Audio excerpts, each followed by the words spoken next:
Mm-mm-mm-mm.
Okay. So I guess that's not working right.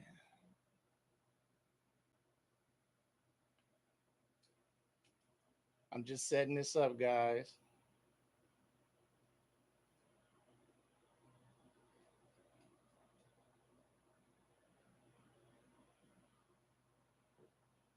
Get all this simultaneous video stuff I'm doing. Okay, y'all. Sorry, I'm trying to do two different feeds at once. So I'm on Instagram and I'm on the tube as well. So, what's up, man? Catch me over on YouTube if you can. This is showing way too much. Let me bring this up here.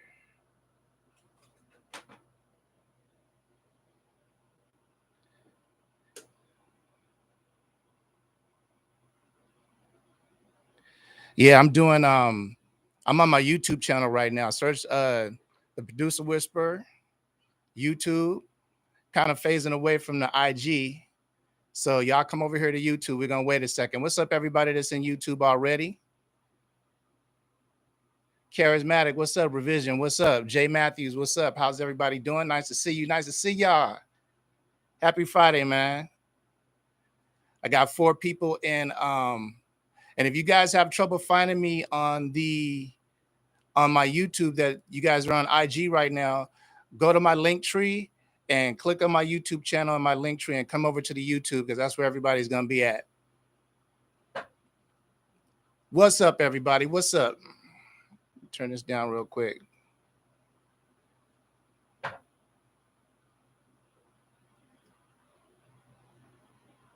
You know how it goes, man. We're just gonna wait a few minutes and let everybody get in here. What's up, Harrison, Benny? For you guys that are still in the Instagram, come over to the YouTube channel. Riza, come over to the YouTube channel. The link is in my link tree. Check my link tree. What's up, everybody on the YouTube? Welcome to the Sync Hustle Mindset Friday live stream, man. We back for another week. We back for another one. Sagara, how you doing, man? Thanks for the love as usual. Zelo, Natalie, what's up? Revision, Jay Matthews, Sagara, what's up? How's everybody doing? On the IG, we got I can't say that name. Mayurazarika. Mayurazarika. Well, what's up? Welcome to the live follow. We'll follow you back for sure. Harrison Benny, what's up? Welcome to the live. And Riza. Riza, I'm expecting to see you over here on the YouTube side.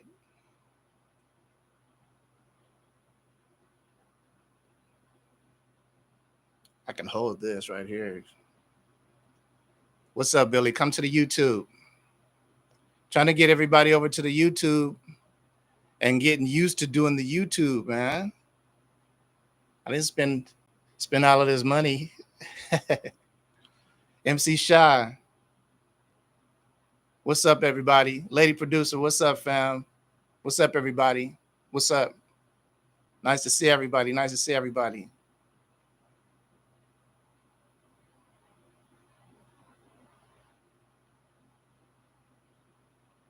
Okay, so we got enough people in the live right now on the YouTube.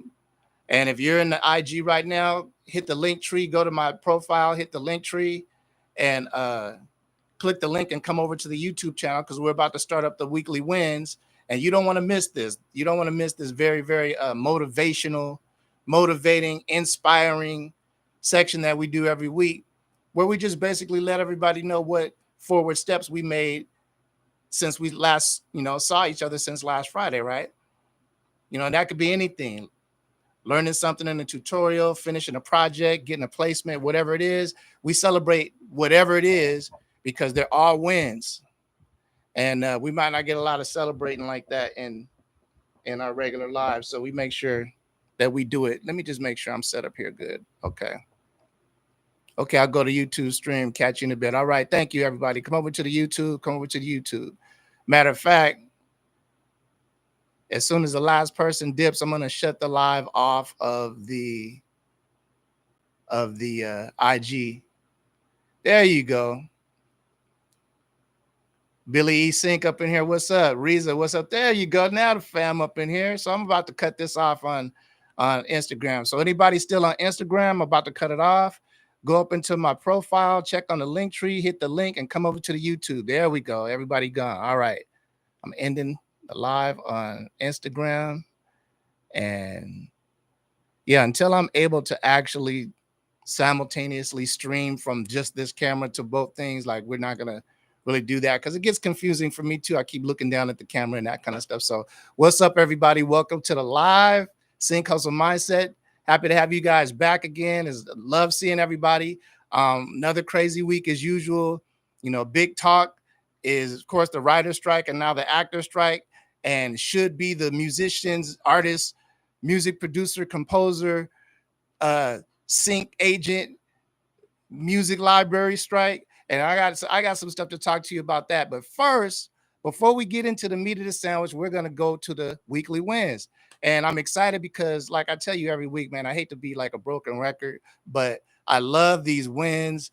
They're just getting better and better every week, especially since a lot of you guys, well, a few of you guys have been coming to the live. You've been like circulating throughout the sync community, right? So you've been learning stuff and you've been applying what you've been learning and actually seeing success with it.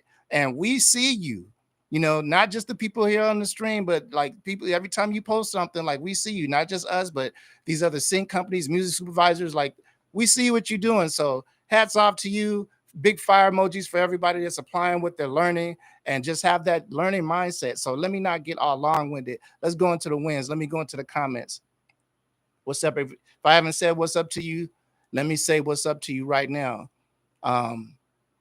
Yeah, let me make sure that I'm in focus too. I got to sit in a certain spot. If I move up a little bit, I'll be out of focus. If I move back a little bit, I'll be out of focus. So I got to make sure I'm good. Still learning this YouTube game,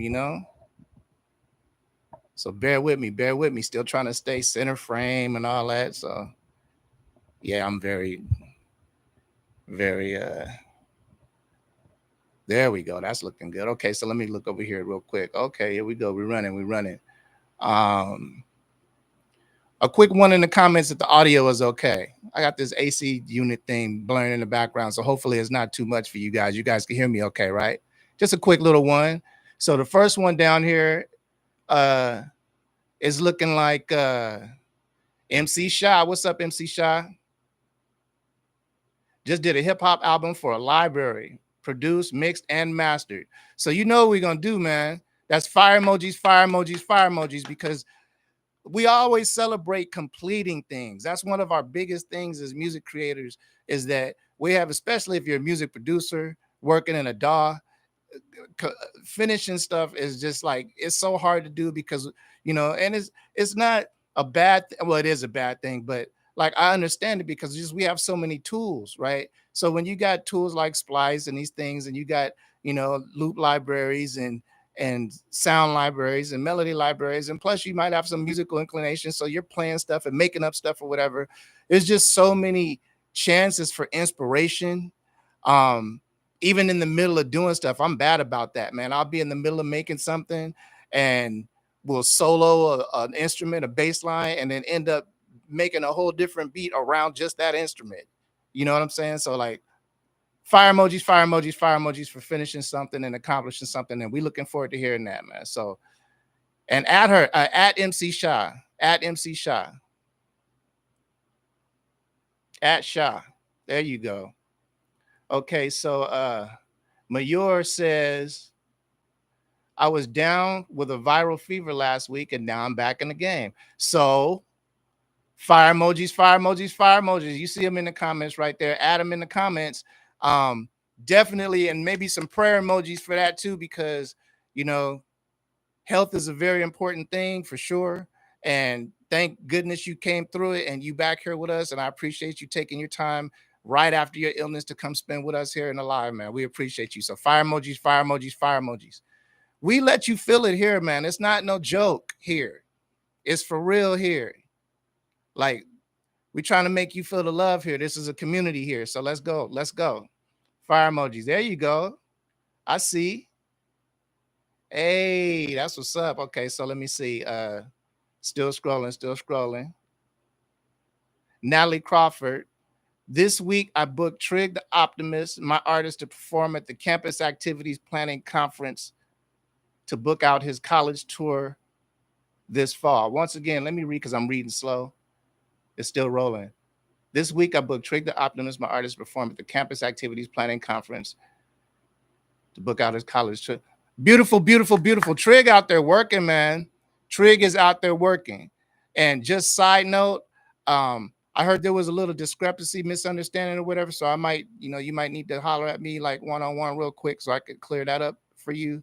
No big deal, but we'll get away from that because that's, side note. So, but fire emojis for Natalie, fire emojis, fire emojis, fire emojis, because she's hustling, man. She's hustling. Trig is a very fortunate individual to have somebody like Natalie in his corner because she goes in, man. She's going in for this dude and he's real dope too. So they make a good team. So fire emojis for collaboration and getting stuff done. And at her, let her feel it. And if Trig is in here, add him too. If he's not, so he knows what's up. Yeah, I like looking in the feed and seeing all these fire emojis to everybody. This is dope. So Charismatic says, just finished up a corporate album. What? Now just got to figure out where to pitch it. So a corporate album. So do you mean like corporate tension? That kind of thing? So like maybe electronic or like that kind of thing? First of all, fire emojis because it says you just finished up and completed. You've got done with something. So yeah, I'm going to be redundant. We finishing stuff. That's the name of the game. You can't leave projects hanging if you expect to be successful in sync or anything else. We got to finish what we do. These birds got to fly. They can't stay in the coop. They can't stay in the nest. We got to get them, get them out there and let them do their thing. And we can only do that when we finish stuff. So shout out, shout out. Send it to the submission link at Smash Coast and put Producer Whisperer Live in the subject, and we'll check it out. We're looking for tension a little bit. Okay, so but fire emojis, send Charismatic some fire emojis, you guys. Come on now. Let's go. Let's go. I'm playing. I don't got to tell you guys. You guys already know how to give the love, man. It's a beautiful thing. Okay, so Jay Matthews. What's up, Jay Matthews? I keep saying that's my son's name. I got a son named Jordan, but he goes by J-A-Y like you, but one T. So his Facebook is Jay Matthews, but with one T. It's crazy. Jay Matthews. Revision and I got a whole album signed with CBS. Segura and I knocking out our second EP. Charismatic and I finished our album. So Jay Matthews out there hustling. And shout out for getting it on the network. We with the network too, and CBS is great people, and they are going to use the music. So that's dope. Getting in the CBS library is a beautiful thing. Let me read that again. Revision and I. So shout out to Revision Music. So fire emojis to Revision and Jay Matthews for the collaborative effort, man. I keep talking about that. We cannot do it by ourselves, man. If everybody was sitting around by ourselves trying to do this, a lot of us would be still sitting around not talking about that we just, got to deal with some company or some network or we got this placement or whatever. It takes finding the like-minded. So that's why communities like this are so dope, where we can get together and talk about these things and, find out what we do and find out how we can help each other and bring value to each other. So fire emojis to Jay Matthews and Revision Music, fire emojis to Jay Matthews and Revision Music. I'm getting excited over here, man. Let me slow down a little bit. Let me slow down. Let me breathe. It's getting exciting over here. Sync is an exciting thing. It excites me.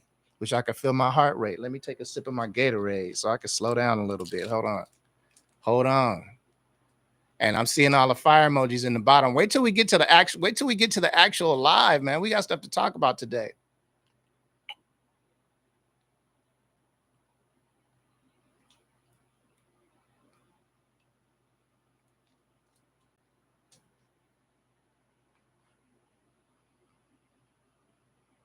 Okay, I'm still looking at the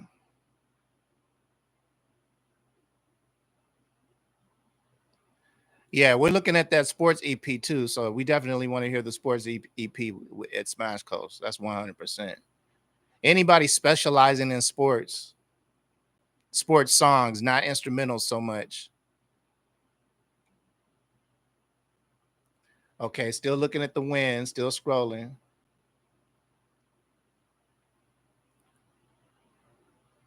Okay, Nico Sanato. Nico says, "Hey everyone, nice to be here. Always learning quality content. Thank you. Nice to have you here, Nico. We try to be a real dope community, a real collaborative, supportive community here, and I try to drop those gems for you guys, man, to keep the forward motion going. I'm loving it. The wins are just getting ridiculous. I remember back in the beginning when we were doing the wins, and it was more stuff like, I did a tutorial, I learned something on YouTube and that kind of thing. But now I'm seeing in the wins, it's like work is happening. Things are happening. I love it. And it's just a testament to what happens when you follow the steps, man. I know everybody's journey in sync is different, but then there's a certain format that you have to follow when you're hustling to get to what you're trying to get to with this sync game. And part of it, a major part of it, is learning. You have to have this learning attitude where you're always gathering information and applying the information that you're learning, so you don't make any mistakes. Because when it gets time for you to actually start submitting music and making contact with actual sync agents, music supervisors, or whatever, it's best to have all your ducks in a row, to have all of the research and all of the stuff done and out of the way. And so that's one of the hardest things that I see people converting to, a life of pretty much hustling how they want to having to conform to do a certain type of, a certain list of things, or move a certain way in order to get to, they got to adapt and change. And a lot of people set in their ways, so shout out to even coming to the lives and trying to be in the communities and listening to the people that have done and succeeded. That's one of the ways that you succeed in life and anything, man, as you get in a room with a bunch of people that have done what you're trying to do and you listen to them. So it's a dope thing. I'm ranting. That's part of what we're going to talk about later, just a little bit. So let me go back to the lives, because you know how I do, man. I get excited. Let me breathe again.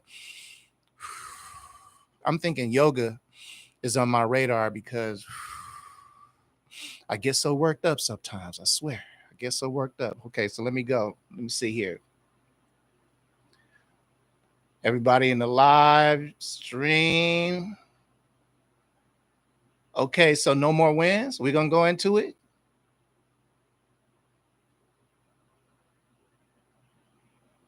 What's up, A Glow?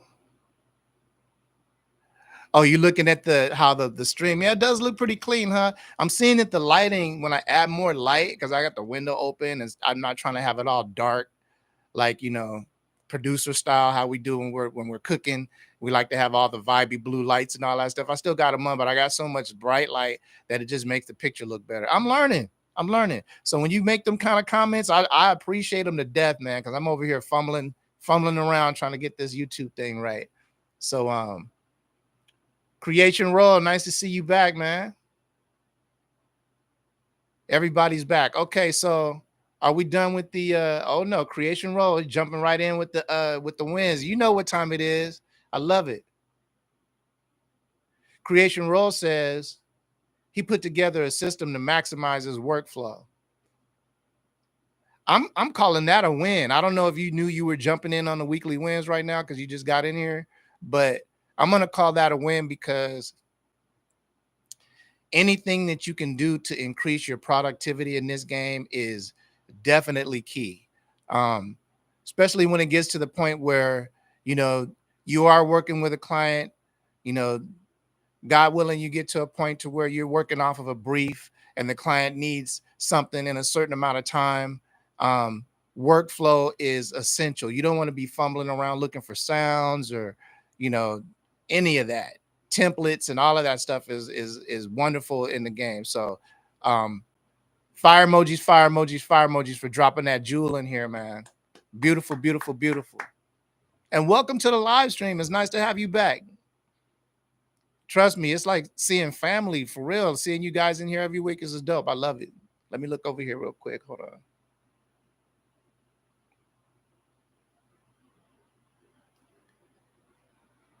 Kim's up in here, y'all. Fire emojis to my partner making a rare appearance.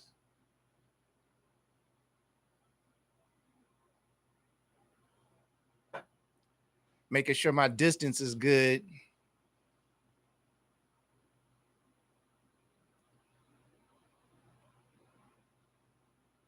Still look, we're in the win section. Everybody saying what's up to everybody.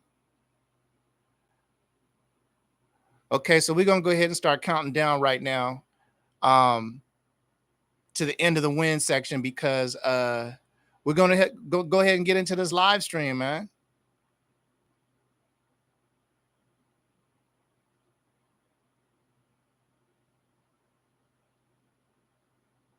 Oh, Kim's got to win. What's up, Kimmy? Kimmy just finished an interview with Berkeley. Berkeley reached out and wanted to grab her up and do an interview with her. And I think talk about the state of music licensing or music and media or something, I believe. But very prestigious, like you guys know Berkeley out here. So fire emojis, fire emojis, fire emojis. You know, we proud of her. We stay proud of Kim though. She's always amazing us as with her amazingness.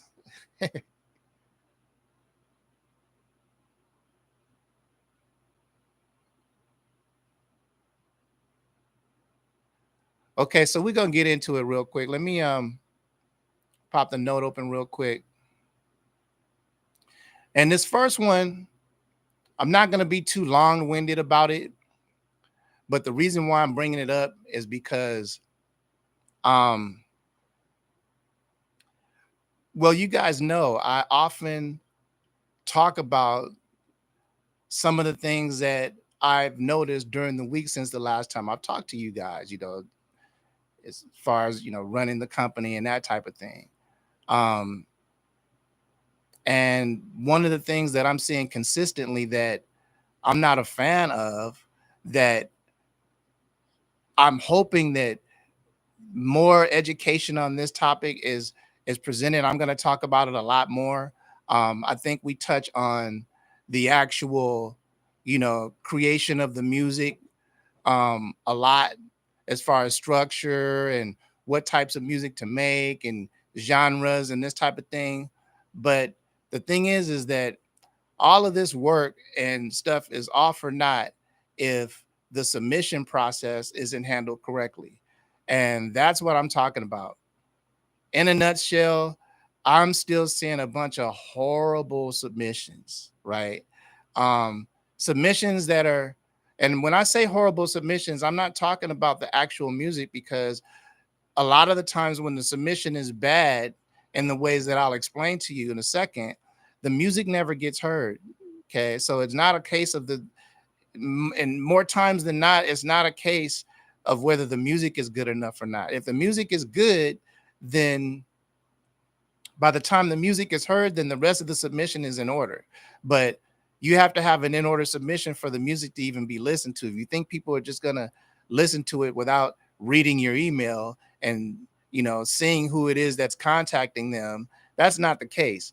And you'd be surprised at the number of different ways that the submissions go bad. Um, People sending submissions with nothing in the subject line, nothing in the message line, just an MP3 attachment. Messages with, I just dropped a new song. Check out my song on Spotify.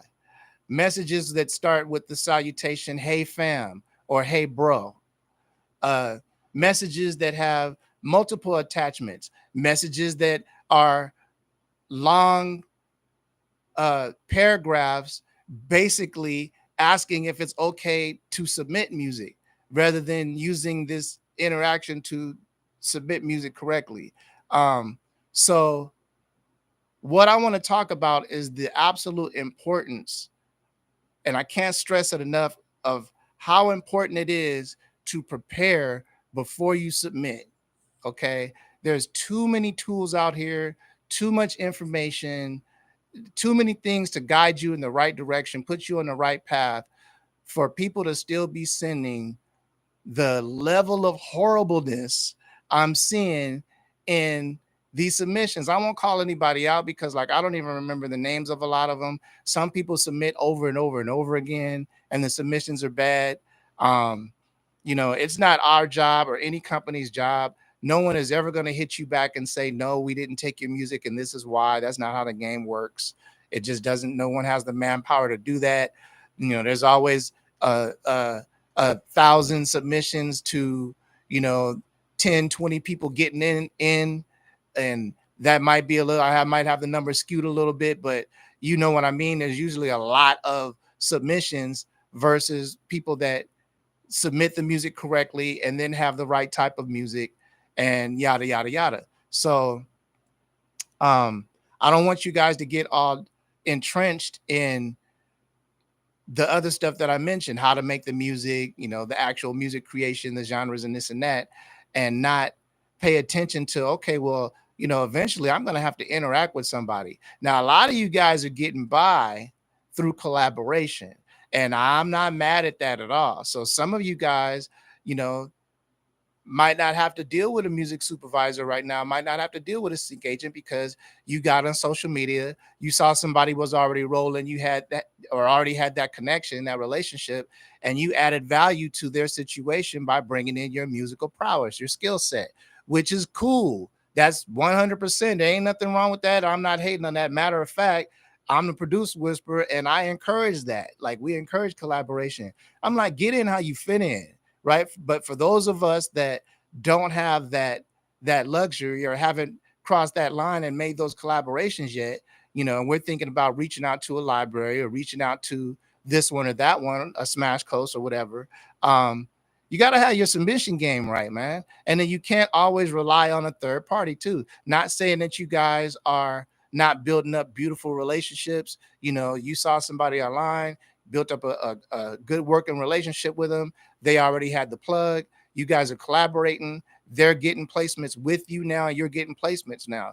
Take this opportunity while you're with them to learn the game and be able to branch off on your own and do it as well, because you need to exploit as many sync opportunities as possible. And everybody's situation can change, man, at any moment. Like, we're only human beings, right? And we have, how they say, life be lifing, right? And so you don't want life to start lifing in a situation where you're like, sending in a bunch of music and then somebody got to hit the pause button. You want to be able to pivot and do your own thing. The thing is, for each and every one of you to be able to have the mindset and the skill set, the knowledge base, to be able to get placements in any scenario, right? So whether you're collaborating, so you know what to do, you know how to do splits, you know what the registrations are going to look like, you know what the pitching is going to look like, this and that. Whether you're doing it by yourself, where are you going? Are you specialize? What are you specializing as? Are you heading towards video games?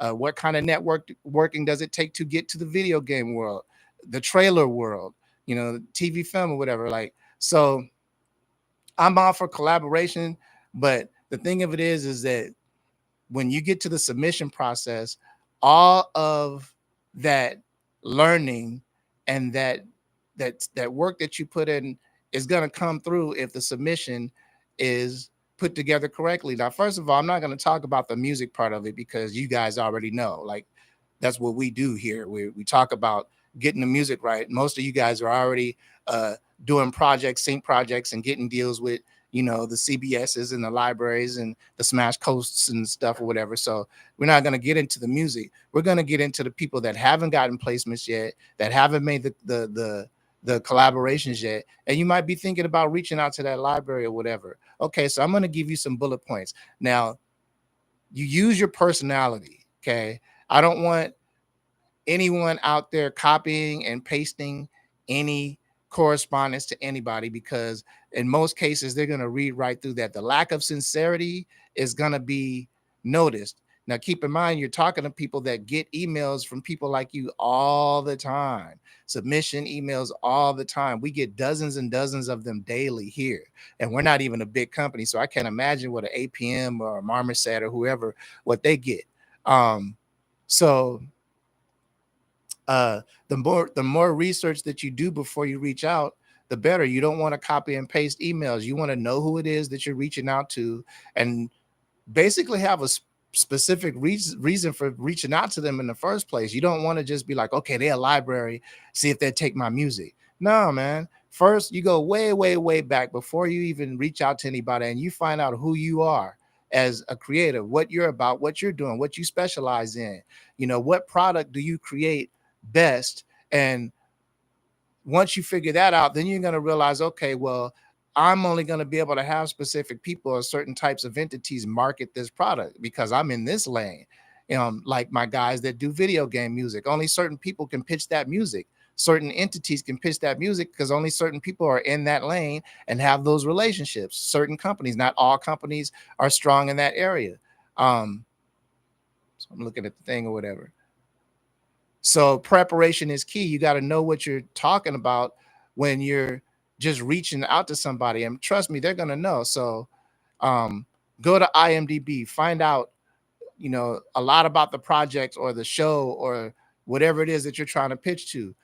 Look up that music supervisor, look at the stuff that they worked on before.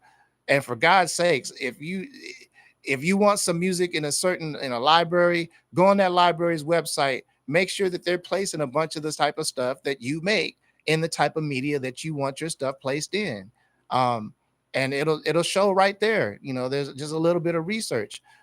Same thing with TV film when it comes back, and trust me, it's coming back. Don't worry about it. It might be a little bit. This is monumental what's going on. That's going to be next week's live. We're going to talk all about that. I'm building up the content now. But even with TV film, those music supervisors are working on specific shows. Watch the shows, listen to the music, make sure that what is in those shows, don't just listen to it with a glancing ear and be like, oh, I could do that. No, make sure that you are doing what they're using and you can kick ass in that area, that you are willing to get in there and do what needs to be done. And if it was me, or when it was me, I would do a little bit more research on that supervisor. So my opening line in my email could be a little bit personal. It could be like, hey, such and such, whatever, loved episode 219 that you did. The music that came in on such at 2 minutes and 14 seconds was awesome. Da da da da. My name is such and such and such and such. Or you could do it like, everybody's approach is different. But what I'm saying is you come in with something sincere, and don't just do it just because I'm saying it. Like, if you're doing the research correctly, then you are going to be watching a show that you want your music on. You are going to be trying to look up a music supervisor that you notice, like, oh, this music supervisor, they're using a bunch of dope stuff, or they're using a bunch of stuff I can do in this media, or they've been on a tangent doing it lately, and you'll find something that you really vibe with or connect with in a lot of cases. That way you can say something about that, right? You don't know them, they don't know you, but it goes a long way. And trust me, when they see, hi, such and such, a professional salutation, by the way, I really like that what you did, and my name is such and such. However you do that or whatever, they're gonna know, A, you did your homework, B, that it's sincere, um, and that you mean what you're saying. I mean that you're coming to play, like you know what it is for real, and and it's really going to help with your submission. Like you might have the right music, but the person isn't just going to go run down to your link without reading what you put in there. So what you say is very, very important. um don't feel so comfortable because you saw someone on social media that you open up an email with hey bro or yo or check out or this and that. This is the business world. If we're meeting out in the streets or whatever, like, I would even be professional then, but I've said it before, I say it again. You want compensation for your music, right? You want your music to get placed, and you want royalties, and you want asterisks on the royalties. We'll talk about that next week. And you want that upfront money. You want that sync money, which makes it business. Okay. We can work on the friendship, part of it later after we establish that we're professionals here first and foremost. I can get money with you. I can work with you. I can depend on you. A, B, C, D. Um, a lot of that comes through in the email. You wouldn't think so, but when you get so many emails and so many greetings from people and so many submissions, you start to see patterns to where when someone is like very professional and they're like, hi, my name is such and such and such and such, they get right to the meat of the sandwich. It's like, oh, well, wow. It's like being somewhere where everybody's wearing sweatpants and flip-flops, and then somebody comes in, fresh from the barber with a suit on. You're like, oh damn, somebody put the effort in. That's that cologne. Oh, they smelling good and looking good, and like that's what the emails look like. When somebody just does the stuff they're supposed to do, that's how much it sticks out. That's what I'm telling. It's crazy that it's like that, but that's exactly how it is. It sticks out that much just when someone doesn't do some efforty in the email submission. So in summation, take your time, research what you're trying to get into. Don't just be so excited to get in the sync, or just be so egotistical that you feel like, oh, I could just throw my music somewhere and it'll fit in there, they'll take it, my music is dope. All of these clients have specific needs. All of these clients, more importantly, want to work with you. They want to work with a person. It's not just about your music. you know if everything goes correctly, you're going to be sending music to this entity from now on, which means you're going to have communication with them from now on, going back and forth in emails, and you're going to be building up a rapport with them, right? It all starts with that submission. So if you are one of the people on the live, or somebody that is in that boat where they're going to be submitting to companies themselves, they're not going through third parties or partnerships or that kind of thing, just take your time. Take your time, do your research, be focused in your intent. You can't just throw things up against the wall and hope it sticks. If you're focused in your intent and you do the research beforehand, then the more submissions you do, the more success you're going to have. Your success rate goes up. The percentages just goes up. And the thing is that all of these companies, if they're allowing submissions, if they have a submission email on their website, that means that they're accepting submissions, whether they're accepting a lot right now or a little. The submissions are open, okay, which means they're getting a lot of them. Make your submission stand out, button it up, okay, keep it short and sweet, salutation, lead in with the little personal if you can. If not, it's not necessary. But for God's sakes, don't say anything personal about whatever it is. I'm from this school, or I graduated this and that, and whatever. No, get to the meat. Hi, I specialize in this genre. I see you guys use this genre, or you're working on this project, or you I feel like I could bring value. Please check out my brief playlist. Here's a link to my brief playlist. Would love to hear from you in the future. If you don't hear nothing in a month, send another playlist, different music, a different salutation. Not that the first one didn't work, but like I said, they get a lot of them. It might just might not have stuck out, and it might not be the time. They just might not need that music right now. So, keep submitting. Don't think that because you didn't get an answer, that means that the submission was bad. That's just a crapshoot there. Like, chances are the submission might have been bad. That's why you're not getting an answer. But even when the submissions are good, you still might not get an answer right away. How do you know? Follow the steps, like I'm telling you. do your due diligence. Don't greet people like you're meeting them at a bus stop. You know, this is business. Talk to these people like professionals. You be professional. You be short and sweet. You get in. You know, I talk to you guys about how this is customer service, right? How you treat the client or potential client uh, or a customer just like if they're walking into a brick and mortar. So you want to give them that best experience. So not only do they come back and, you know, patron your business, but they go talk about it in a good way. They, you know, hey man, I went over here and they service was out the box and I'm going back type of thing. That's what it is with this, right? Because ultimately we can have the music, we can this and that and email all buttoned up, but these companies choose to work with us, right? Not so much the libraries. The libraries are like, you know, trying to gobble up all the music. So if you get good email and good music, there chances are you're going to get in a library. But these music soups and these sync agents and stuff that work more personally with you and deal with you on a weekly basis, bi-weekly basis, or whatever, like they get to pick and choose. You know, some of us are not the most sociable people when we create music. Some of us are, our music creatives are not the most friendly sometimes, or you know, we might not be the most dependable and this and that. So it's a rough job for these entities picking us as well. Like they got to go through a lot of us in order to get the ones that they really want to work with and that do the job, that can be consistent and keep turning their music and be there when they need them and so on and so forth, grow as they grow and so on and so forth. So um I hope that wasn't too stretched out, but man, I wasn't even going to talk about it. But the submissions, man, I'm looking at the submissions and I'm like, this is crazy. And I don't even listen to them. I never get to the music. If it's greedy, if the greeting is incorrect, I know the business is bad. If it's too much going on in the email, I know the business is bad.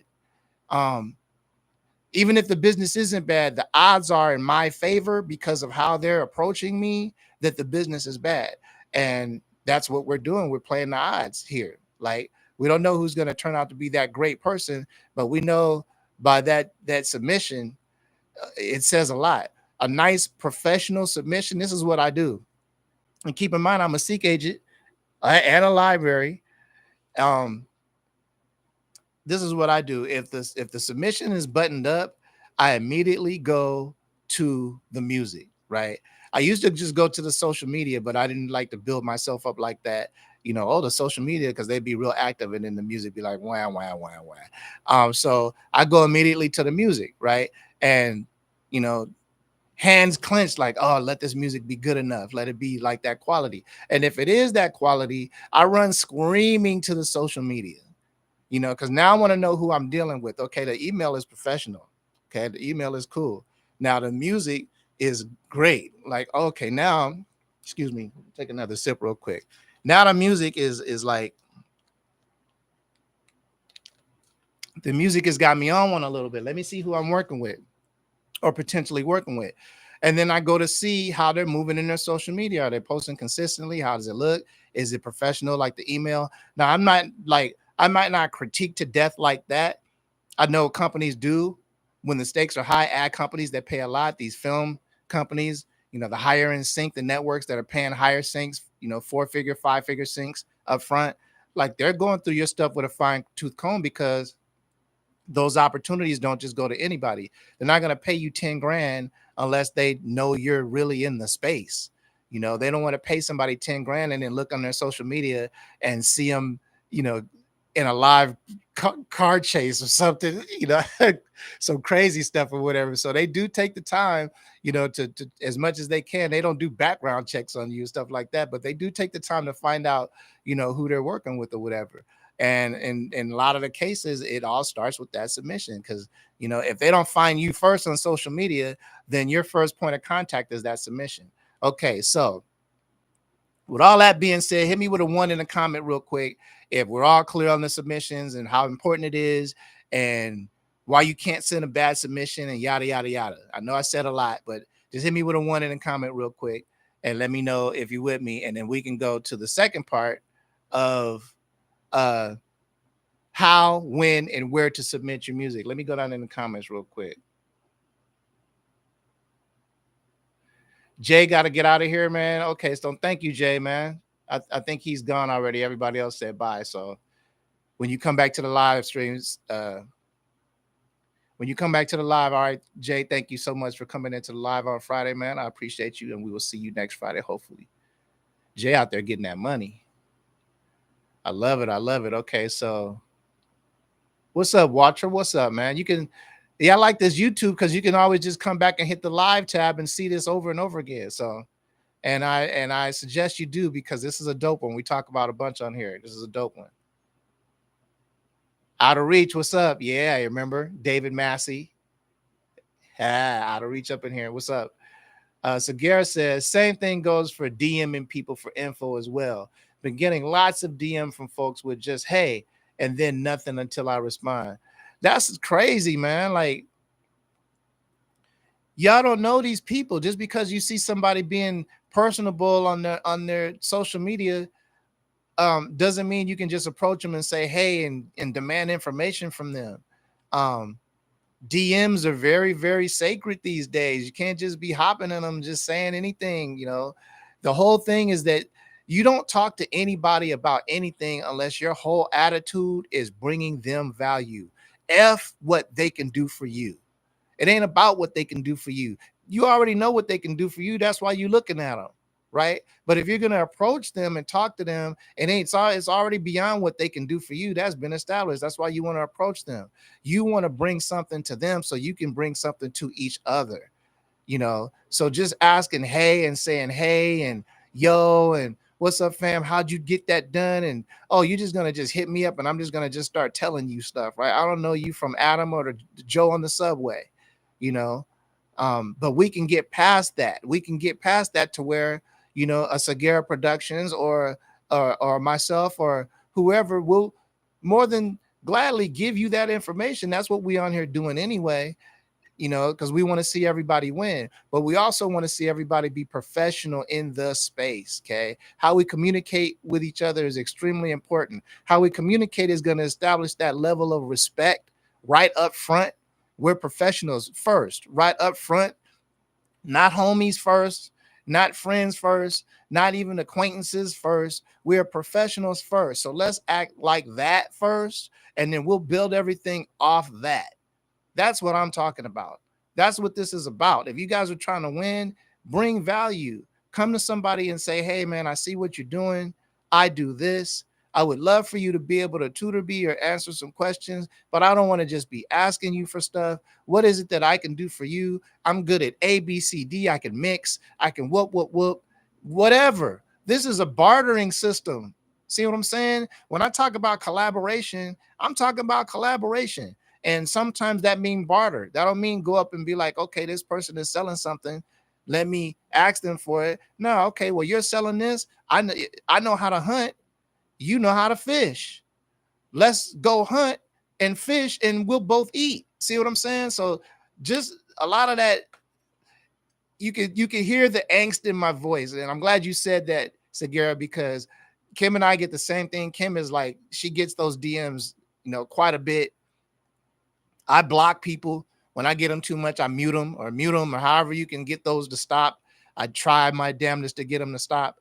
But if you're one of those people that do that, and if you are, you're not, if you're a DMer or not, just when you do that and you're not getting any results, just make sure that you're approaching them with the mindset of bringing value to them, and then watch what happens. You're going to get some results because we're out here trying to help people anyway. It's not like you're talking, Martian or anything like that. So just the approach. Okay, so let me go down here to the comments real quick.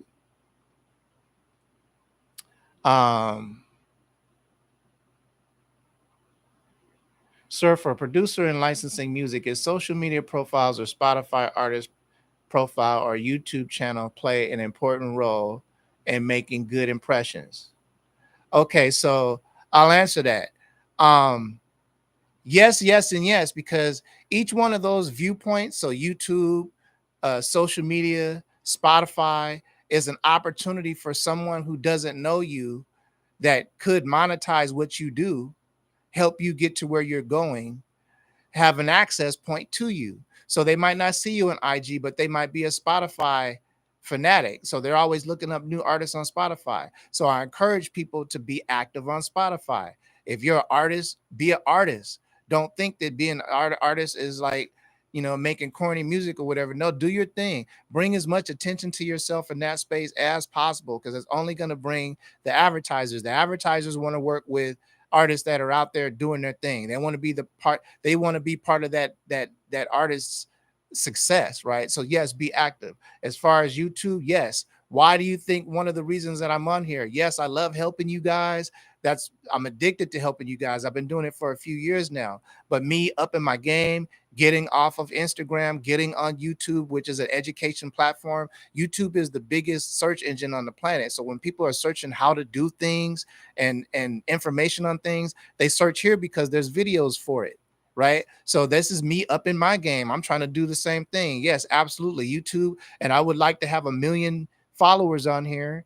And that would definitely help our company as a whole, because like I own the company, runs the company, and us having a larger social media presence, with as professional and buttoned up look as possible, definitely helps us. What else did you say? Okay, social media profile, Spotify artist, YouTube channel, play part. Now the number of fans that you or followers that you have on these platforms, okay, it stands, goes without saying that of course the more you have, the better. But is it necessary for you to win in sync licensing? Absolutely not. It just gives you a more buttoned up professional look, right? And it gives people an access point to you. The people that find you on Spotify might not find you on YouTube. Same thing. YouTube might not find you on IG. IG might not find you on Threads. Threads might not find you on Twitter. So on and so forth. So whatever profiles or social media platforms that you use, just make sure that your look is as clean and professional as possible, and make sure that you're staying on topic. So if you're a music producer, post music producer stuff. Don't talk about Trump running for president again. Don't talk about anything else. You can dip in sometimes and be personable, show, you know, windows into your life, family outings, and, maybe once in a while show you at the gym getting it in, the uh the gym video or whatever. So but mainly you want to stay on topic, because like I said, at the end of the day, you want compensation for what you're doing. You want compensation for your music, and that's business. So as close to running a business entity or business like look as possible, with a mix of social media involved. And that's going to differ from person to person, because we all have different personalities, right? We all want different looks and this and that. But the thing is just to stay on topic. So to answer your question, that's Mayor. Definitely a dope question. Fire emojis for that question. Yes, it makes a huge difference in making a good impression. I know it sucks, because creating music, mixing your music, doing all the preparation we talk about, all the due diligence, the IMDb, the YouTube videos, the tutorials, the practicing in our DAWs, actually making the stuff or whatever. That's so time consuming. And then we have to make money in the meantime. So we got regular jobs, we got families and relationships and this and that. And then we have social media. Social media is a whole thing. The people that are winning on social media, hats off to them. Excalibur Zero, XJ Will, Clint Music. You guys that are on this social media like all the time with the CapCut captions, all edited correctly or whatever. I hats off to you. I don't see where you find the time to do that all the time like that. But yes, having that type of presence on social media definitely. Well, you guys, we follow these guys too, so you see what effect that type of presence on social media has on us. It looks professional as hell, right? So it just lends to the fact that when they speak, myself as well, I'm not on as much, but that we know what we're talking about, right? And it's absolutely true. Like, we do know what we're talking about, but you don't know that. Your first point of contact, it might be that thumbnail, or you might look us up and see like, oh damn, they're putting up a bunch of videos, or they're really really active, or like look at the quality of their visuals. Like, you see, like, we go the extra to make sure that we're providing a product for you that you guys believe, that you guys we know what we're talking about or whatever. So yes, absolutely, social media makes a difference. That's why I'm doing it. I don't really talk about stuff I'm not walking. I usually am talking the walk I'm walking. So Yeah, there it is there. I'm in the same boat, man. I'm brand new with this, like, elevating the social media, trying to get more followers and bring value to the space and this and that. So we're gonna see where it goes. So definitely, if I'm doing it, y'all need to be doing it for real, for real. So Kim says, and folks who submit need to control their own master and pub 100% and understand the difference in sync publishing and probably a whole nother producer whisper. Yeah, I'll talk about that real quick, Kim. A lot of you guys, and I talked about it last week, but we're going to go over it one more time. Okay. And I want you guys to take notes because this is some realness. It's going to help you. Okay. So for those of you that are wondering about putting your music out on Spotify and DSPs and that kind of thing, right? And how it pertains to sync, right? As far as the people that are involved on the writer share and the publisher side on that music that you're putting out to those DSPs, okay? Um, First of all, if you're pitching your music to any library, sync agent, music supervisor, you need to control 100% master and pub. Okay.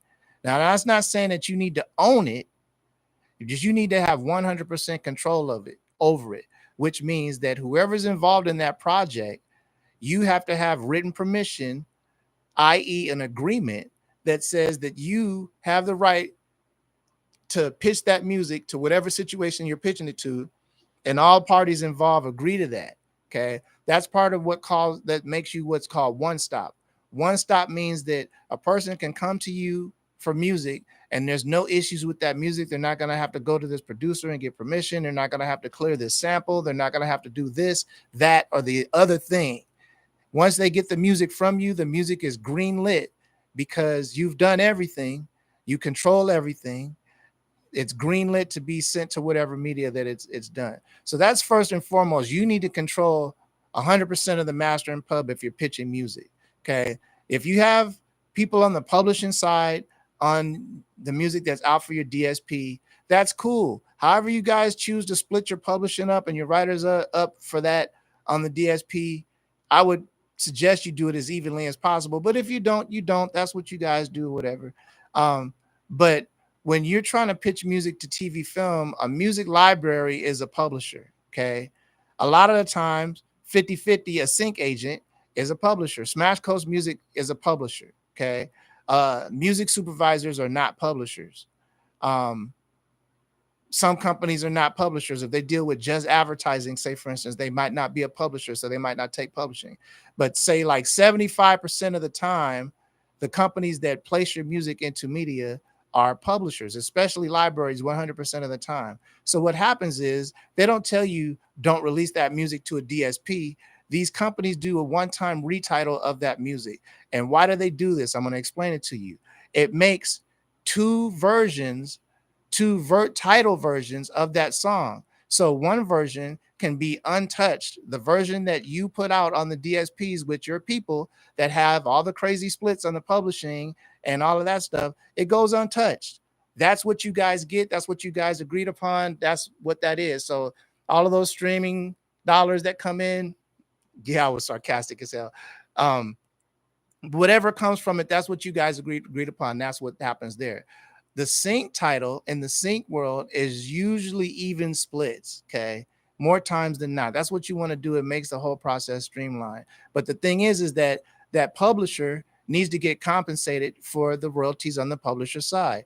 The publishing that we're talking about on the sync side is not the same as the publishing that you guys are getting on yours. You guys are going to get your royalties for the publishing for what you registered on the DSPs, but the publishers that take your music are going to retitle it.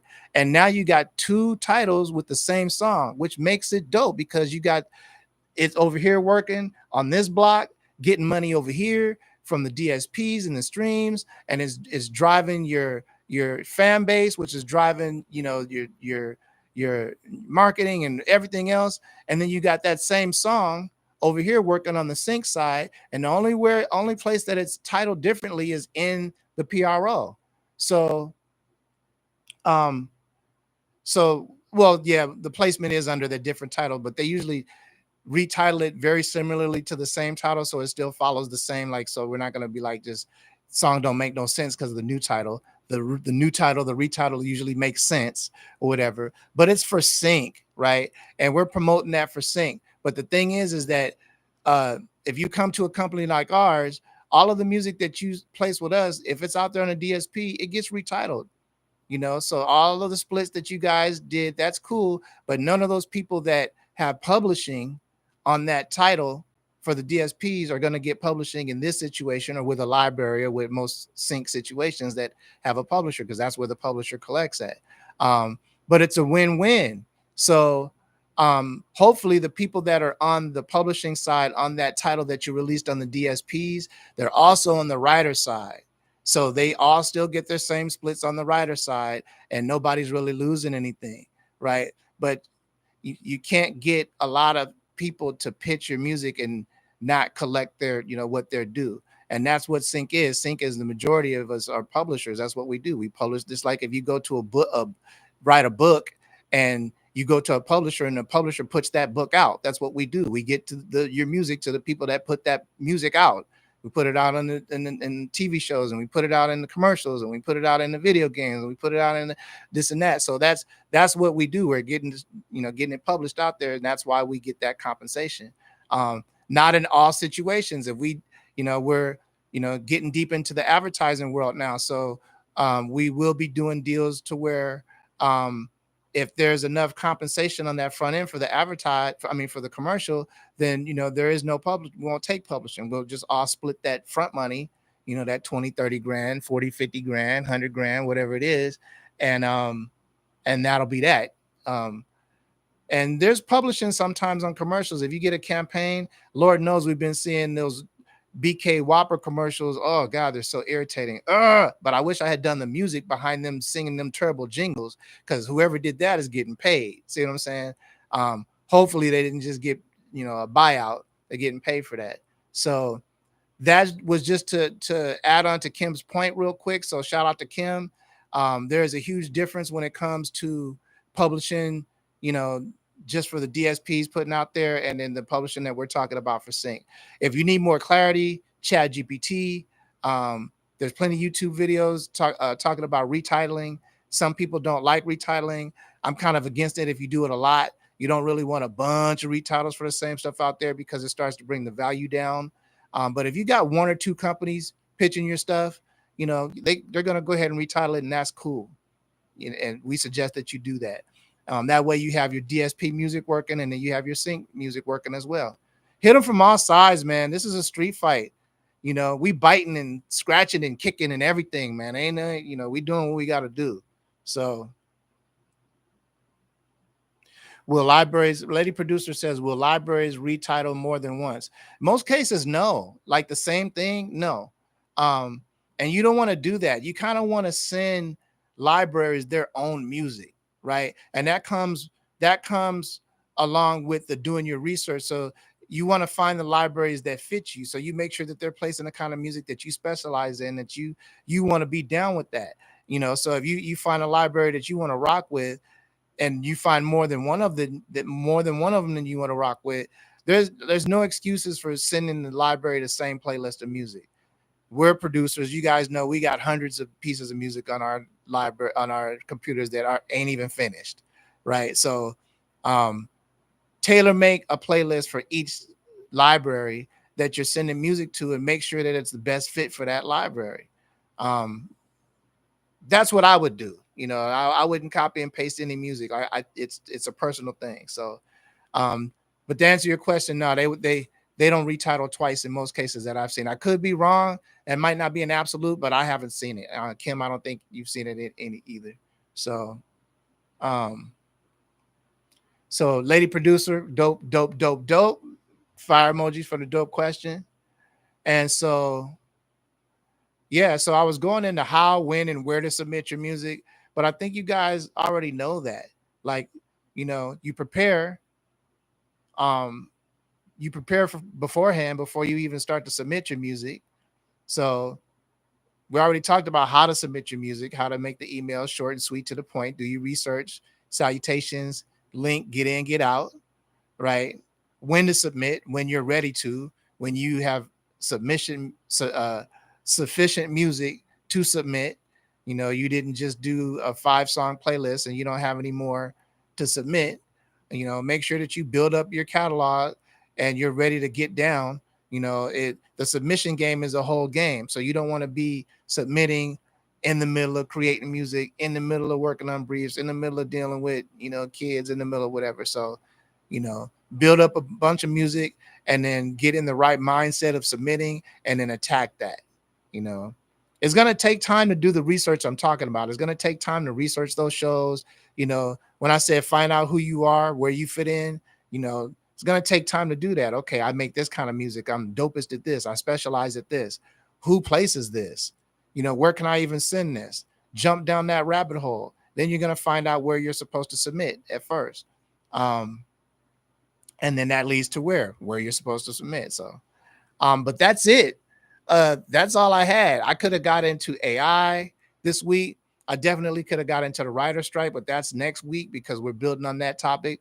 But I got some stuff, man. We're gonna go in against these cable companies that are all talking about cut the cable, you know, because they're cutting our royalties. The majority of the royalties that I've made over the years have been from cable TV, from networks like MTV and VH1. So all of these, you know, these streaming services with these cable companies, commercials making fun. They're actually making fun of people with cable, right? You know, they're really directly cutting into our money. So I feel like they should be paying, you know, just like the writers are saying the studios should be paying because they're going to the streaming platforms and they're saving money by doing that, but they're not compensating the people that are making the media. Same thing with us, man. We need to form some kind of union, get together, you know, form a united front and go after the streaming companies because they're the ones that are directly killing our back end royalties. It's good to get placements, but it's not dope to get a placement on like Hulu or something and you don't get any royalties from it. You get those funky streaming royalties. So it's the jig is up, just like Fran Drescher said.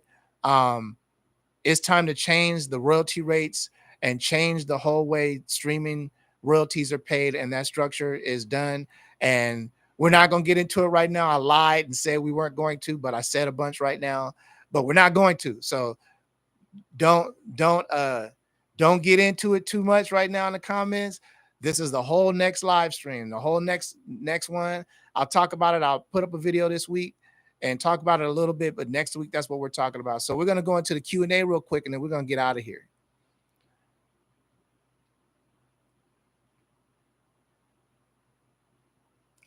Let's see here.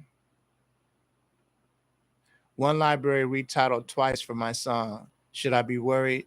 You should have a conversation with them about it and ask them why they did that. It's the same library. And make sure that it's reflecting in make sure that it's reflecting in the registration. And you just want to make sure that you know where both of those titles are going. And I would kind of like ask, you know, inquire why they did that. They should tell you. There might be a case where we would do that, but we would let you know. And it would be a very particular, like, you know, individual type case, you know, not common. So no, you shouldn't just be worried. Like, they took your music. You guys are working together. Like, hit them up, have a conversation. Don't be worried. They should be worried if they're doing something shady, right? Walter Boy says, shout out to George for being a black owner in the sync game because there aren't too many out there. Shout out to Walter for saying that. And shout out to me and Kim for being black. Nothing against anybody that's not black, and shout out to Clint and XJ Will for putting together. I know you guys have seen, they're putting together a conference called The Color of Sync. And I'm actually part of that conference, right? Yeah. As soon as I saw they were doing that, I didn't even wait for them to reach out to me. I was like, hey, man, you know, diversity in the sync game is something that Kim and I have been living for years, or the lack of diversity, I should say, have been living through for years. And we have a very unique perspective on it, you know, being a company owners. And so we would love to contribute to that platform and be able to speak on it. And so, yeah. And it all stemmed from those guys doing that panel at NAMM, where they were basically the first all black sync panel that I've ever seen. I've never seen it. And it was a beautiful thing to see. XJ Will is saying we only make up about 8%. You know, black folks only make up about 8% in sync, which is crazy to me because I know we make so urban music is the #1 licensed in sync. So the fact that we're 8% of it is letting you know that there's a huge hole in the diversity thing. Uh, and we need to fill that up with us. Like we need to get in there. So Shades of Sync is the new conference. Is dropping in November. And yeah, I don't know what role I'm playing in it yet, but I'm happy to be a part of it. So follow these guys, XJ Will and Clint Music if you're not. And thank you, Walter Boyd, for even saying that, man. Fire emojis, fire emojis, fire emojis. Yeah, it's virtual, right? I would love to have to fly out somewhere, man. I'm trying to be outside sometime now. But yeah, it's a virtual conference and it's not free, but I encourage everybody to go because it's groundbreaking and I don't think you've seen anything that's like what we're about to do, man. So shout out to those guys for even including me. And big shout out to Walter Boyd, man. I appreciate you. Fire emojis, fire emojis, fire emojis. So Creation Row Music says if an artist has a song written to a track, but the track is signed to a library, oh crap, here you go. Creation Row says if an artist has a song written to a track, okay, but the track is signed to a library. However, a pub is interested in the song. Does this happen? And would the simple solution to be to retitle? Okay, so first of all, here's how that works. Okay, and it's kind of dope. That song that's in the library. I mean, okay, so if a song written to a track, but the track is signed to a library. Okay, so if the track is signed to a library, the track is not signed to a library under the title that the song is created. So you don't have any issues there. The unless there's a stipulation in your agreement with that library that says that that instrumental can't be used in a song, right? Then you're good there. I wouldn't, there's no need to retitle, like I said, because the song is going to be one thing and the library is going to be another thing. Um, say if you had that song already out on a DSP, right? And the library didn't have that track yet, but the song was already out on a DSP and the library wanted the track. Okay. The library is just going to retitle that. They're not going to say, oh, no, we don't want that track because it's out on the DSP included in this song. They're going to want that instrumental anyway if they want it. And they're just going to title it what they title it and they're going to use it. So you're good there. Right. You know, that's the beautiful thing about the sync thing is because the songs do one thing, they have a life of their own, and the instrumentals, you know, from those songs have a life of their own. We've pitched a lot of songs where the like I pitched a song called Feel Good that I produced for Taquan Black, and the instrumental to that song got used for a Burger King commercial. So, you know, nobody was mad. Everybody, you know, so yeah, you're good with that.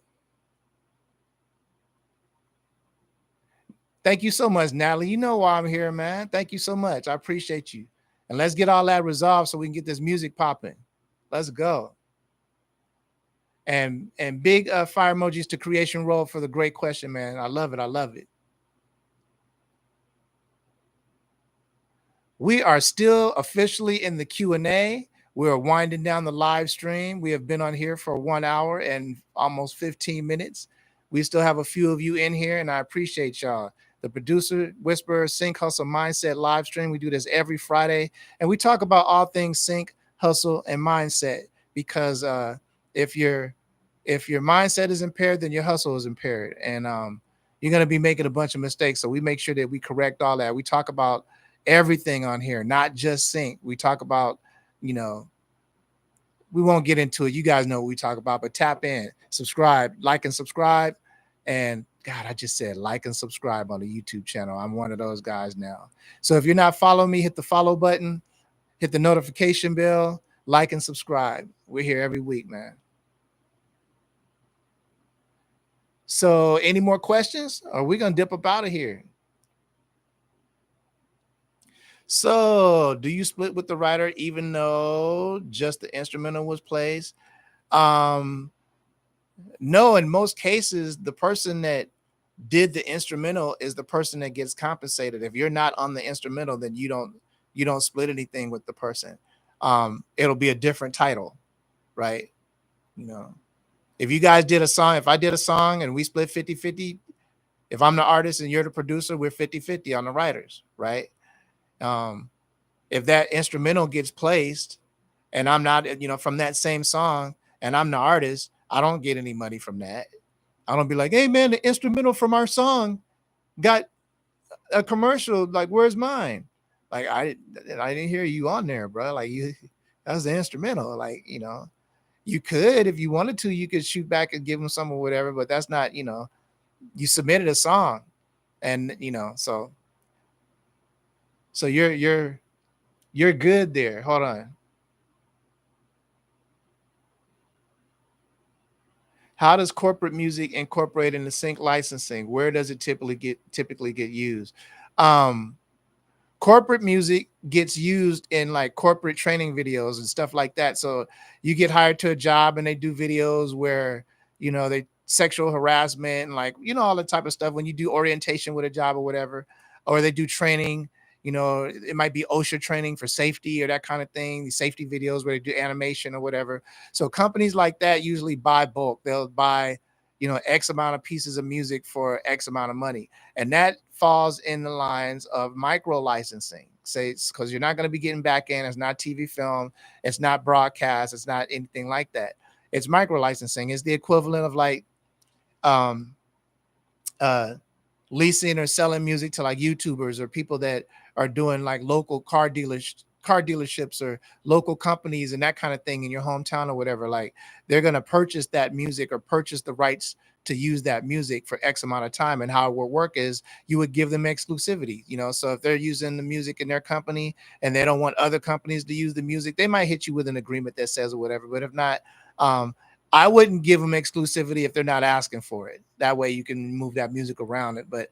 Um, but if they're paying good money, they're going to want to be able to use that music exclusively for X amount of time. So a company might say, we want these 50 pieces of music for the next 1 year, and we'll give you X amount of money. And then right before that year comes up, usually in their agreement, they have a clause where they can come back and say, we want to redo this or we want to let it go, and they can redo it. And then we've gotten, Kim knows, we got music every year where this one company, it's a clean energy company. They use the same beat every year. We get some G's for it too. Like, they pay a few $1,000s for this same one title that they use in their training, or we're not even sure how they use it, but it's corporate, right? So we're never going to hear it on TV or never hear it in nothing. It's in the private sector.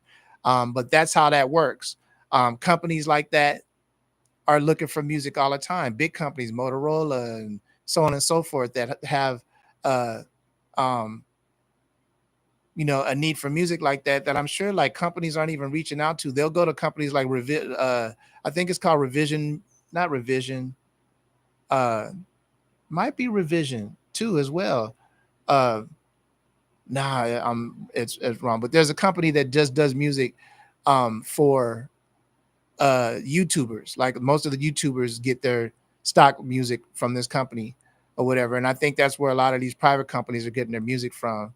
And that's only because people like us aren't reaching out to them and saying, hey, do you guys need music? Like I was saying last week, in LA, we got this guy named Sweet James. He's a lawyer and he keeps doing these commercials, these outlandish commercials. I'm about to reach out to him because I'm seeing he's got like 5-6 commercials out now. And I'm like, okay, that's looking like dollar signs. I'm sure no company has ever reached out to Sweet James before and said, hey, man, we're a cool company. We like what you're doing. Let's partner up and you guys give us some money and we'll give you some music to use. That opens up their creativity because now they can do custom commercials knowing that they're going to have dope hip hop or whatever to use or whatever. They might be able to work with a recording artist in their stuff or whatever, like who knows. But so didn't mean to be too long-winded about that, but that's how that works. That's just another area of sync that, we're into that too. So shout out to Creation Raw Music for that. Shout out to Natalie for that. Shout out to Charismatic for that great question. Lady producer says, so do you split the writers even though you just, okay. Answered that one. Shout out to Lady Producer for that one. Great question. Sagara Production says, if you want to be nice, you can put them 50-50 on the instrumental as well. Yeah, Sagara says that. Yeah, Epidemic Sound. Thank you. Thank you, Sagara. Always got the game. Epidemic Sounds. A lot of these YouTubers and these private companies, they'll go to Epidemic because that's that's what they do. They're in that lane for stock music, for like corporate training videos and this and that. But if you can make it custom for someone, that's always a great opportunity to build a working relationship. Because I tell you, like, yeah, it's cool and convenient for them to be able to go in the library and dig it out themselves or whatever. But there's a certain coolness with a lot of companies. There's a certain coolness to them, to certain individuals, about working with people that actually create the music. Like, we're cool, we make music, we're music producers and stuff, right? So there's a certain vibe of coolness to that. So they want to have that, that coolness in their office. They're working in a cubicle in this corporate environment. I'm sure that there's nobody creative as far as what we do nowhere in their universe. So having a relationship with us and being able to, let me hit my music guy, they're able to say that now in the office or whatever. I'm just thinking positively, like that's the way it's going to go, because I remember how it used to be back in the day when we used to go up to these supervisors, music supervisors offices, way before it is, like it is now, where they're like prima donnas and rock stars and stuff like now. Music supervisors used to love us. They used to love for us to come up to the office, and they used to take us to lunch and all kind of stuff because we were cool. We made the music, right? So there's still that element that's there in the corporate world. It's just going to take some hustle. It's not the regular lane of sync, but like sync is everybody that needs music. That doesn't just mean television and commercials, but everybody that needs to use your music or needs music for something, there's an opportunity for you to license, micro license, exclusive, non-exclusive, from A to Z. So there it is there. And Sagara says, yeah, if you want to, you can split 50-50 if you're nice. Yeah, you could. Charismatic says, no, that's perfectly fine. I was just curious on how that side works. Oh, it's all good, man. It's all good. What's up, Fire Tracks? What's up, man? What's up? What's up? Nice to see you. Nice to see you. Nice to see you. Creation Role says, is there an industry standard for sync rep agreements, split percentages, etc., in case of agencies? Have you heard any agencies taking publishing a standard amount? We're a publisher, so we take publishing 100%. That's standard. We're a publisher, a music publisher. Libraries are publishers. They take 100% of the publishing. We're a sync agency. Some sync agencies do, some don't. We do. It's about 50-50. Most sync agencies, in my experience, are publishers, right? I say 50-50, but I'm being generous. Most sync agencies are publishers. The sync agencies that are not publishers are the ones that specialize, say, like in advertising, where the average sync payment is a high dollar amount of money, or that's just the lane that they're in. But most people that do stuff for television, film, I remember we were with Viacom. We're still with Viacom, but Viacom Media Library right before the pandemic hit. And Viacom is a publisher, but they never took the publishing. They would just take our music, use it, take our music, take our music, take anybody's music and use it. But when they did their merger, I think it was with Viacom CBS, that we don't see that anymore. Stuff changed up and they became a publisher, and they wanted to collect that back in royalty. So they stopped taking music like that and they became a publisher, right? Because it was Viacom that did that, a lot of companies followed suit. So a lot of companies that weren't publishers before became publishers, right? So it's even more so in the space. When the big dog barks, the little dogs bark too. And so, but is there an industry standard for sync rep agreements, split percentages, et cetera, et cetera? If a person is repping your stuff and they're a publisher, then it's usually 50-50. You get the writer share. Here's the norm, okay? You get your 100% of the writer share. They get the publisher share. You guys split the sync fee 50-50. That's a 50-50 deal. The reason why is because the publisher's share and the writer's share pay out the same amount of money. The publisher doesn't get more money than the writer does on the royalty. ASCAP or the PRO pays out the same It's the same royalty rate for same. Um, the cool thing is that the publisher only gets publishing royalties on that sync placement, on that title that you gave to them, that they registered. Okay. Um, you are perfectly free to take that title if it's a non-exclusive. So like it's not like Smash Coast is non-exclusive, right? So you're perfectly free to take that same title and retitle it and give it to a library. You don't even have to retitle it because the library is going to retitle it. Or you could retitle it since it's with us and do whatever else you want to do with it. But the split in most cases, to make it, God, this is getting on my nerves. The split in most cases is going to be 50-50. These days where there's so much more sync going on, there's a lot more people going into it and don't really know. The easiest way to break it down is that everything is supposed to be fair. And the fairest way to do that is even splits with everybody. Nobody getting 8% of something or 14% of something or whatever. So is there a standard? Yeah, 50-50 is standard.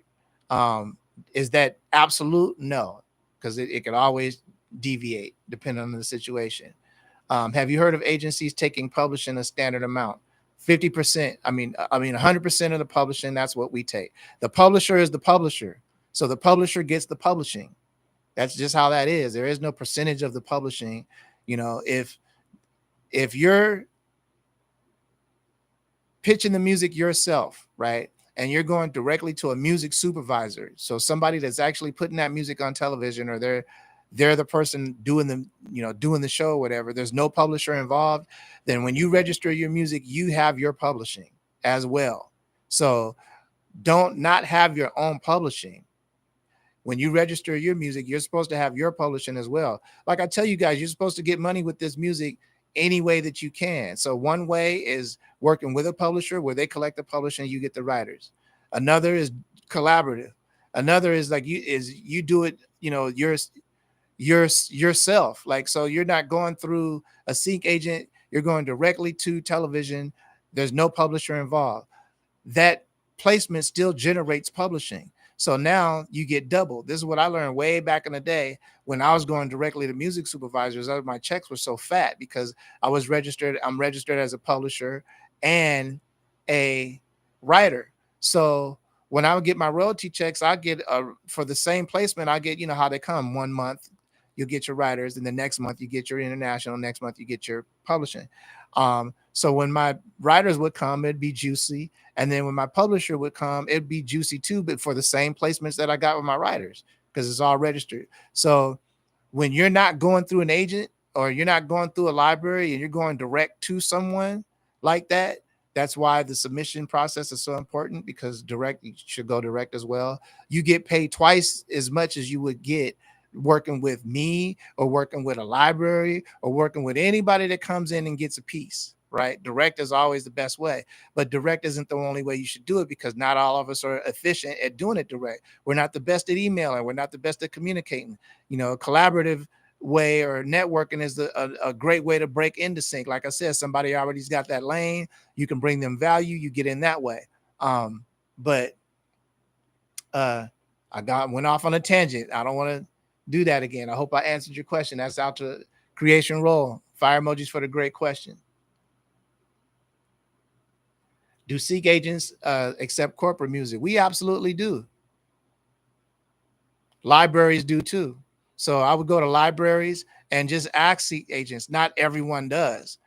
Sync agents are usually going to take what's placing, what they need at the moment. So a lot of times sync agents are working, hand in hand with companies. So like us, for instance, we're working, directly with ad agencies. We're directly with music supervisors. So the needs are different. So some people that we work with need corporate music, some don't. So I would just ask, like, every agency is different. So just have that conversation, and that comes as far as that goes under doing your research, finding out who's the best fit for you. Who do you want to send your music to? Who do you want pitching your music? Who do you want to represent you? Right. So do your due diligence, ask those questions when you get into these opportunities to have conversations with these companies. Ask them, like, do you guys have reach to do this? How successful are you guys in this area? How, are you guys moving this type of music? I see you have placements in this area. How often are you guys doing that? What's your biggest need right now? What are the trends? Like, get up in their shit. Like, ask them what's going on, because you want the highest degree of success yourself, right? You don't want to just, see somebody's website and be like, okay, well, let me leave my music over there. I'm on now. Like, that ain't how it works. Find out what you're getting into. This is all through conversation and communication, man. So great questions. Let me scroll down. That's charismatic with the great question. What's up, man? I appreciate you. So if you're with ASCAP, sign up your own publishing. Absolutely, man. If you guys are signed up with a PRO and you don't have your publishing tool, you're slipping. That just means that every placement that you get, you plan on coming through somebody, through an agent, through a library, through, which is cool. But heaven forbid you get that direct connect with a music supervisor, reach out to you and they're like, hey, I'm working on this show. I want to put your music directly on this show. And then you're not going through anybody. You're going directly to a music supervisor. They're taking your music from you and they're putting it directly on their show. There's no publisher. So, but when that music places, just like if we were a publisher, it still generates the publishing. It generates that same amount of money that the writers does. So if there's nobody else involved, guess what? You get that money. You get the money. That's one of the reasons why when I first started out, I had a partner and me and that partner dissolved because he didn't let me know that. He knew about the publishing side or whatever, and I didn't know that. So like for the first damn near 2 years of me doing sync, I was getting a ton of placements. I didn't even know I was supposed to be getting the publishing side too. And it just generates and generates and generates. Now you can go in there if you find out within 2 years that, hey, I didn't register as a publisher, but it generated all these publishing. Now, what happens to those royalties if nobody claims them? ASCAP will create a registration and they'll collect it. And then they'll let it sit in a pot for 2 years.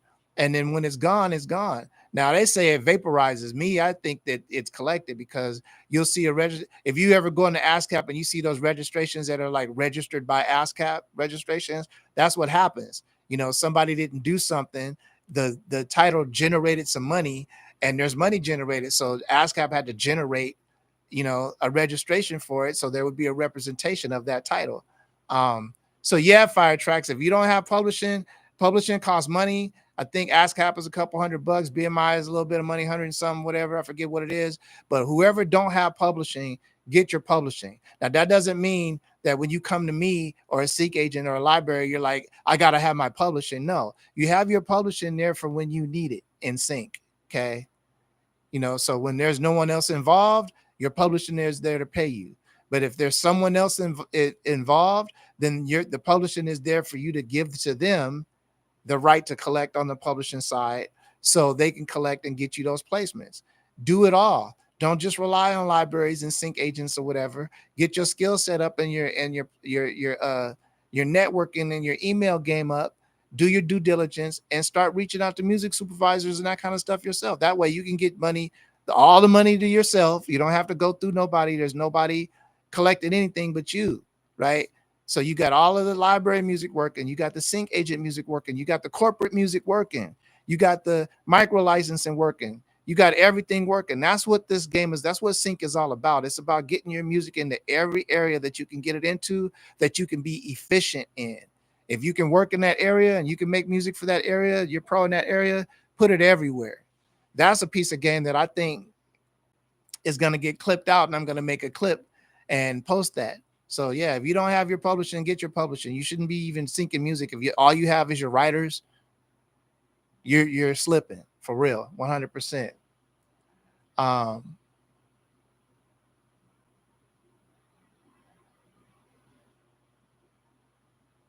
Yeah, like FM said, if it's non-exclusive, you still keep publishing titled elsewhere. If that's the structure. Petrol says you need both. So you're ready for any situations. Absolutely. It bought someone a boat for sure. Yeah. If you didn't go collect them royalties, somebody collected them royalties for sure. So Garrett says for BMI, they collect publishing royalties. If you don't have a pub entity set up, this is from their site's FAQ. Exactly. Yeah, because the money is generated. Once the music is in the media, that publishing royalty and that writer's royalty is generated, whether you have it registered. I mean, whether you have your publishing in order, in there or not. So BMI is just going to create that registration and do that. And hopefully you'll come back within that couple years and get your money. But if you don't, you don't. Charismatic says, so wait, I don't need an LLC to collect my pub, just a pro pub. Yeah, man, who needs an LLC? It's always good to have an LLC when you're doing business. There's certain protections and stuff. You get an EIN and whoop, whoop, whoop. But nah, like in the sync game, you don't got to do that. Go on the ASCAP website, get your money, find out how much it is, read the FAQ, just like Segura says, read what's going on, and register your publishing. Same if you're BMI ASCAP, just register. You don't need no LLC, bro. Nah, there's a lot of people online saying, get your LLC, get your LLC. Yeah, that's, you know, that part of that is pandemic game. Everybody was trying to start businesses after everybody got laid off during the pandemic. And so, and I'm definitely an LLC over here advocate, but necessary to get sync money? No, not at all. Register your publishing, man. And so you can move around. Petro says, no, you don't. I didn't have an LLC when I set up a pub. It's more professional, tax write-offs, et cetera, if it's an LLC.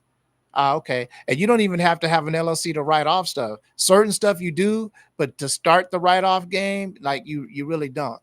I would just go ahead, depending on what state you're in, and just start an LLC. Go ahead and YouTube that up. They're not hard to do. It's like A, B, C, D, E, F, G, follow the steps. It's really just about having the money and just doing it. But it's not necessary to start your publishing. Whoever don't have your publishing, get on there and do your publishing, ASAP. And then let's talk about it next week. Let's circle back and talk about it some more next week. That's crazy. Like, we should have been talked about that. I didn't know you guys didn't know that. That's crazy. So that's what's up. So ASCAP does not require an LLC for pub. I created one for me and my wife. Yep. Excuse me, dope. That's dope. Excuse me. Not a requirement. Beneficial, yes. Need, no. Great info.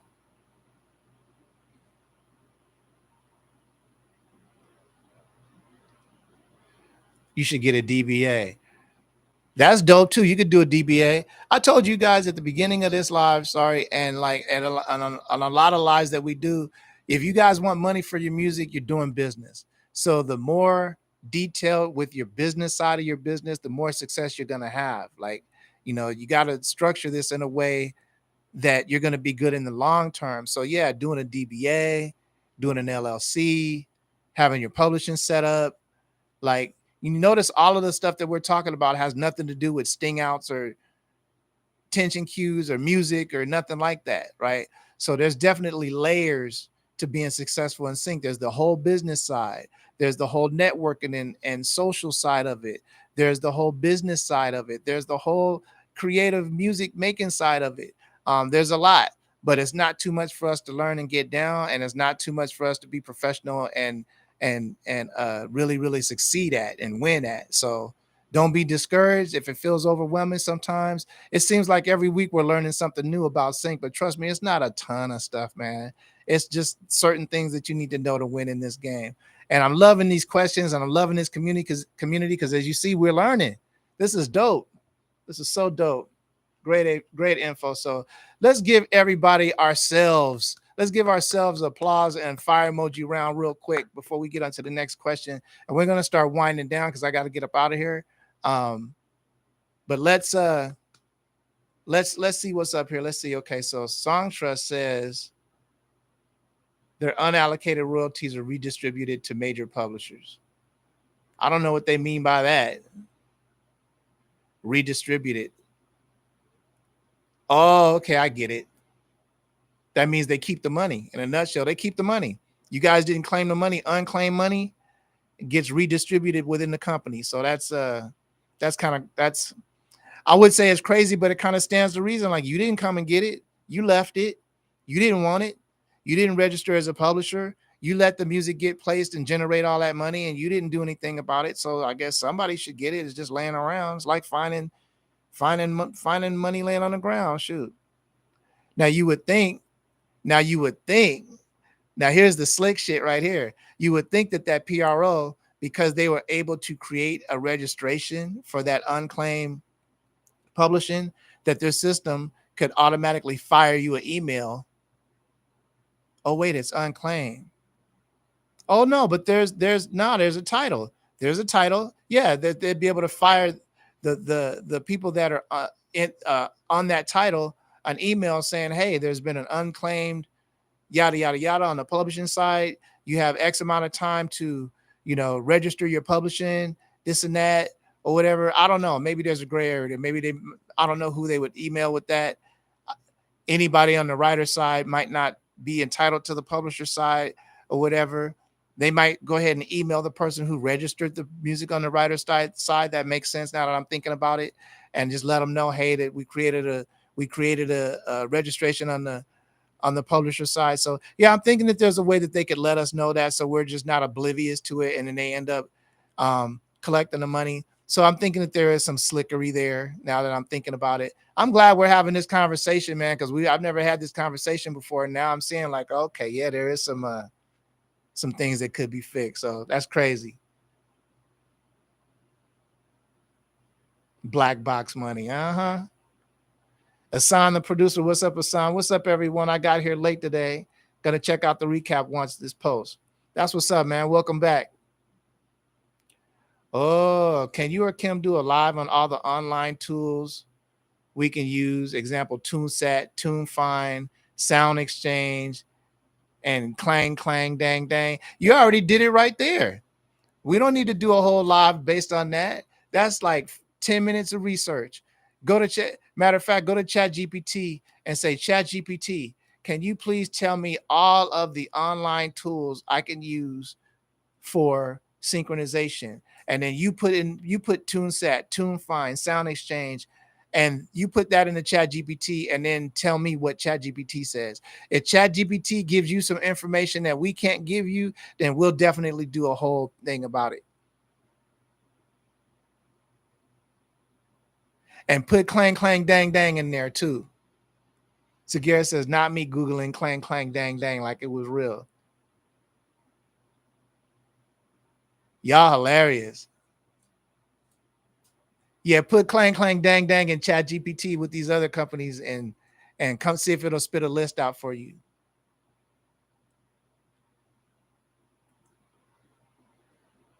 And Firetrack says, FM, have you seen the new Apple G? No, I absolutely have not seen the new Apple GPT. I've been dealing with some personal things this week. Kind of been out of the loop with that, but I'm going to re-up on that. Matter of fact, I'm going to Google that as soon as I get off of here. Crazier than ChatGPT, I'm assuming. Chat's been out for a minute, so it's going to be improved upon fairly quickly. It was so popular, it got so popular so quick, so people are going to try to jump on that popularity train. Clang clang dang dang.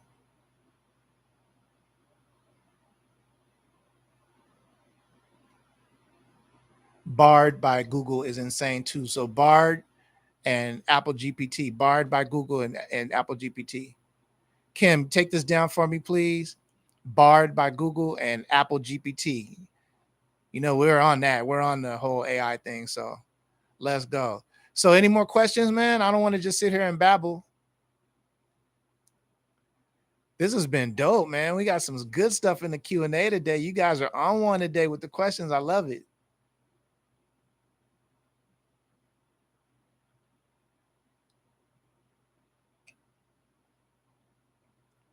Kim and I are doing good, man. We're doing a little bit of restructuring. Like I said, we're building a library right now. We're working with advertisers, getting advertising briefs, trying to speed things up, man. The writer strike has slowed things down. I'm not going to lie. All of our TV briefs pretty much have stopped. We only are placing stuff from music that we already had out there. So that's already in the pipeline or whatever. So the productions that stopped still had stuff that they had to complete. So those placements are still coming through or whatever. But yeah, I mean, it's a Hollywood writer's strike, man. It's the pandemic all over again. So, fortunately we're in the ad space and the corporate space. So we're still able to get work and move music around, work with clients and so on and so forth. But yeah, it's slowed down, man, for real. But we're not worried about it one bit. the relationships are there. So it's not like we have to go out and build relationships. We're just waiting for everybody to get back to work. And in the meantime, we're burning down these commercials. Let's go. Fire emojis for the advertising space. That's what's up. Let me look. Hollywood pandemic. And shout out to Fire Tracks for even asking, man. We appreciate you. Grind don't stop. Oh no, we saw it coming. We saw the strike coming. We saw, these things coming. And so we made sure that our relationships in the ad space were tight and we were able to provide them, value like we were supposed to. And so now that's what we're working on. So, let's just hold our breaths and see if we can get these streaming services to start paying us right.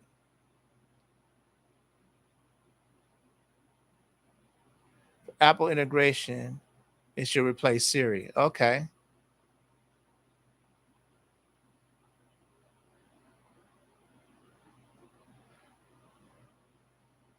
Lady producer making albums for the comeback. That's what's up. Yeah, that's one of the posts I made, man. So now, since the strike is happening, everybody should just be taking this time to prepare for when the strike is not. Like, you should be able to open the floodgates on them. When the strike is announced that everybody's taking music again and production is back up, you should have albums and albums of stuff ready. Tension Q albums, artist albums, social media tightened up, all of your business stuff. Your publishing, get your publishing. For God's sakes, if you don't have that, get that. And that's going to enable you to move around a little bit better, at least collect the money on the on the placements you're supposed to get where no one else is involved. Like, you don't want to be leaving these PROs your money and stuff. And so that's what's up. Condolences for your loss as well. It's crazy, man. Thank you for saying that. We're actually having something for him out here tomorrow. And then my sister just had a stroke the day before yesterday. So I'm about to leave and go out to Arizona to see her. She's going to be okay. But it's just like life is lifing right now, man. So that's not just with me. I don't want any, I'm good. But just know that as you guys are approaching people and talking to people on the social media, that life is always lifing in the background. You never know what people have going on. So always be cool to people. Always be kind to people. Always be compassionate to people, and don't waste anybody's time, man. We don't the world don't need no more assholes, for real.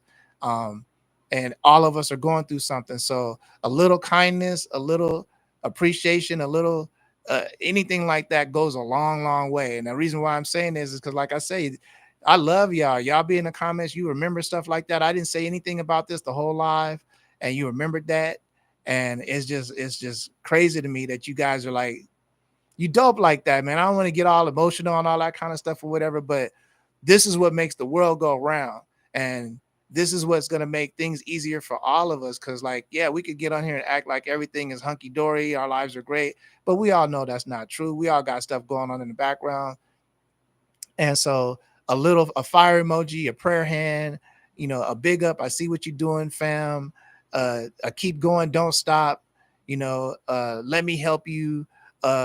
A little bit of recognition or acknowledgement or whatever goes a long, long, long, long way. Especially for us creatives, man. This is a rough road. I always say we took the hardest route when we decided to pursue our dreams, right? So that's what's up, man. So I'm gonna go ahead and get out of here. Shout out to Charismatic for even saying that. Shout out to Firetrack. Shout out to Sagara Productions, Lady Producer, all of you guys, man. All of the regular fam for coming back every week. I miss y'all when I'm not with y'all, and I'm looking forward to those wins. So I'm about to get on out of here and have me a Friday. And now, but for real, I'm about to get up out of here and do my thing. And I want y'all to do the same. Be safe. Stay out of this heat. We're having a national heat wave. It's kind of crazy. And yeah, that's what's up. Any more questions? I should cut this out.